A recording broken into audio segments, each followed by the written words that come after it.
High বন্ধুরা, আজকের আমি পটল আলুর রেসিপি ফের থেকে রান্না করতে যাচ্ছি। আমরা যেটা খাই ওইটাই ছাড়ি। তো এই রেসিপি আপনারাও দেখি বাড়িতে রান্না করতে পারবেন, আপনারা যারা রেসিপি না রান্না করতে জানেন তাদের জন্য। তো আমার এই রেসিপি ছাড়া হচ্ছে পটল আলুর। তো এইটা দেখি আপনারা রেসিপি করতে পারবেন বাড়িতে। তো সাথে থাকুন, জুড়ি থাকুন। আমি এখন রান্না করতে যাচ্ছি পটল আলুর কষা। বন্ধুরা, কড়াইতে তেল দিয়ে দিলাম।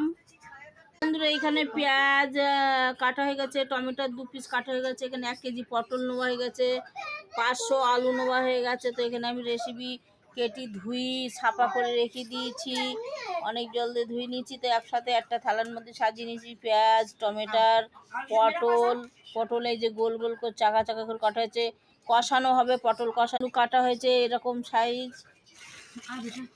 তো বন্ধুরা, সাথে থাকুন, জুড়ে থাকুন, সাথে রান্নার রেসিপিটা দেখতে থাকুন। তো বন্ধুরা, এখানে আমি সব গরম মশলা, গোলকি, জিরি, ধনিয়া, রসুন এর মধ্যে পেস্ট বানিয়ে নিয়েছি মিক্সার দিয়ে। তো এটা দিয়ে পটল কষানোর রেসিপি ছাড়বো।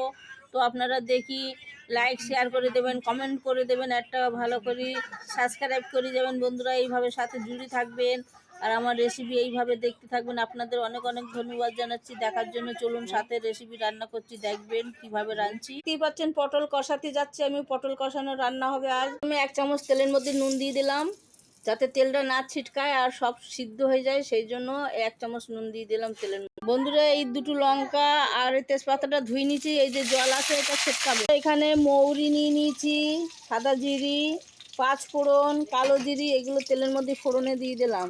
অল্প রসুন থেতু তেলের মধ্যে ফেলে দিলাম।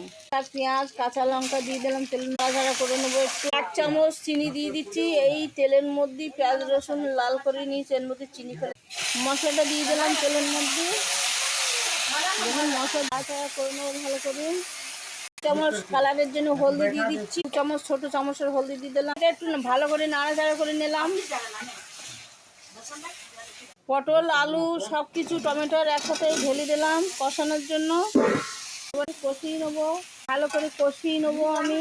তারপরে ঝোল দিয়ে দেবো আর একটু নাড়াচাড়া করবো। বন্ধুরা, পরচনের সয়াবিন দেবো পটল আলুর কষাতে। সয়াবিন দিচ্ছি পরচনের, পটল আলুর তরকারির মধ্যে দিয়ে কষাবো মাংসের মতন কষি। দেখছেন নাড়াচাড়া করে নিচ্ছি আমি। এখন ভালো করে কষিয়ে পটল আলু ভালো করে কষিয়ে নিয়েছি আর সয়াবিনও কষিয়ে নিচ্ছি। এর সাথে জল দিয়ে দিচ্ছি বন্ধুরা 1 মগ কষানো। বন্ধুরা, নাড়াচাড়া করে নিচ্ছি, এবার ঢাকিয়ে দেবো। এতটা ঝোল দিয়ে ঢেকে দিলাম।